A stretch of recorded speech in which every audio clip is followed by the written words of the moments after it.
அவனுக்கு சுட்டரித்தான். காட்சி 3. யாரங்கே? ராஜா வாய்க. சொல்லுங்க ராஜா. கல்யாண விருந்து ஆயத்தமா இருக்கிறது. அழைக்கப்பட்டவர்கள் அதுக்கு தகுதி இல்லாதவர்களே போனார்கள்.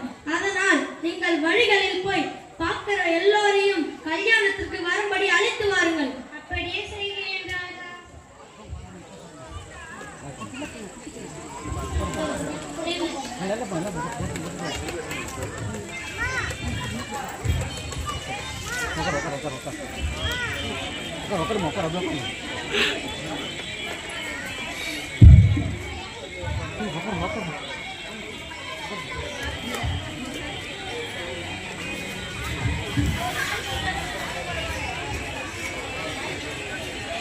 கல்யாண சாலை விருந்தாளிகளால் நிறைந்தது. விருந்தாளிகளை பார்க்கும்படி ராஜா உள்ளே பிரவேசித்த போது, நண்பனே, நீ கல்யாண வஸ்திரம் இல்லாதவனா எப்படி உள்ளே வந்தாய்? யாரெங்கே? வாருங்கள்.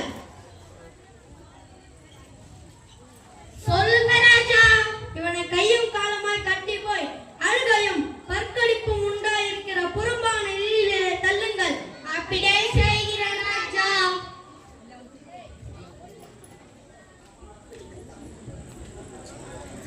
அழைக்கப்பட்டவர்கள் அநேகர், தெரிந்து கொள்ளப்பட்டவர்கள் சிலர்.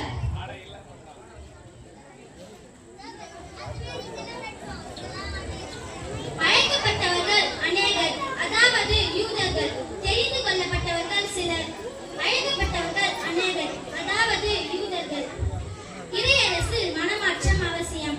ஏனெனில் பரலோக ராஜ்யத்தில் கல்யாண வஸ்திர தரித்தராத மனுஷன்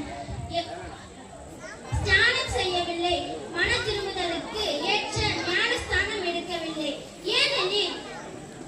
ஏனெனில் தலையில் எண்ணெய் வைத்து தலை சீவவில்லை, அபிஷேகம் பெறவில்லை. அவனை புறம்பே தள்ளினார்.